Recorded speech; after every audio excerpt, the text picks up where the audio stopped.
We are back on Girl Talk. We're just having a great time today.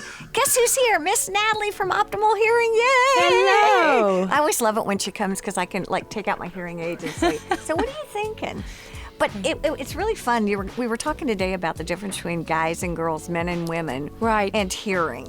More men than women get hearing aids, and I think there's a number of reasons behind that.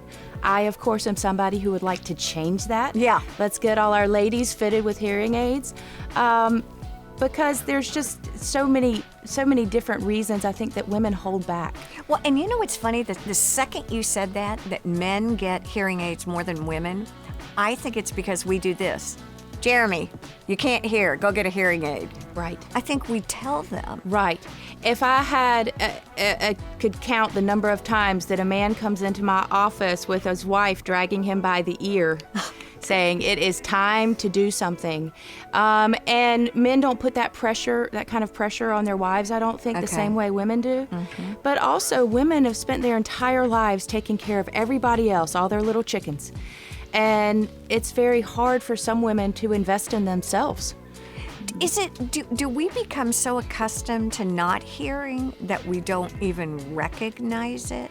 Well, the nature of hearing in itself, I was just, talking about when you turn 40 and your eyesight goes bad, you know it right away because you can't read anything. Right. The nature of hearing loss is you quite literally may not know what you're missing. Oh. And so it falls to the people on the other side of the conversation to say, hey, you're not understanding me. Okay. Going back to our first point, women are more likely to say, husband, you're not hearing me. And men, I think, sometimes more likely to just kind of nod and smile and say, okay, whatever.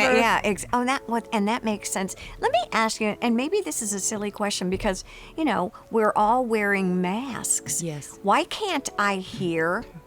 We use so many tools to communicate, not just our ears, but our brains are filling in information from context.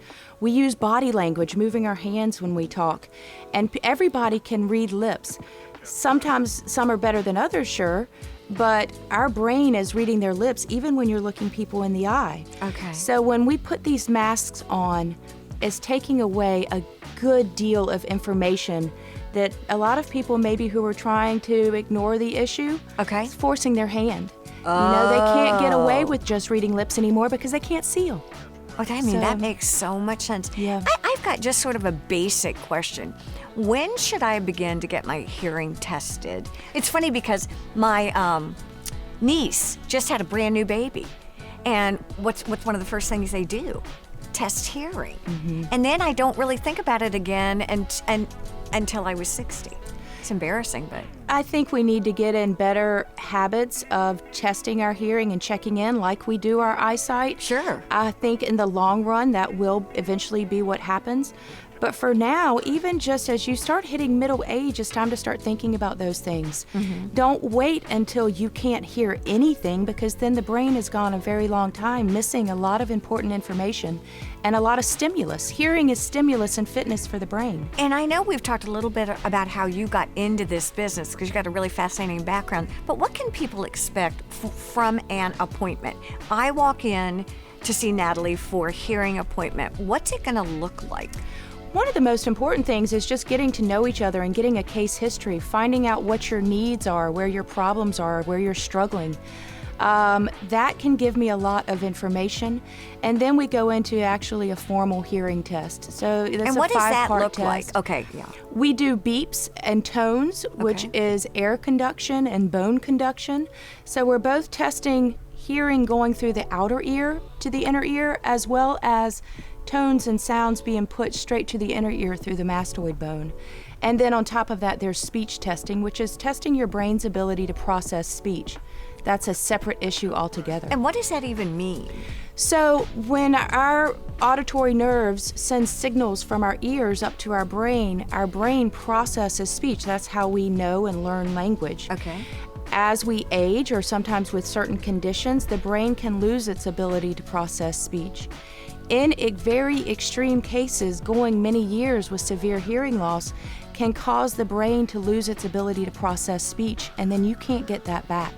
So from a cognitive thinking point of view, our hearing really does make a difference. It makes a critical difference, yes, and we're learning more and more about that every year as we learn more about the brain.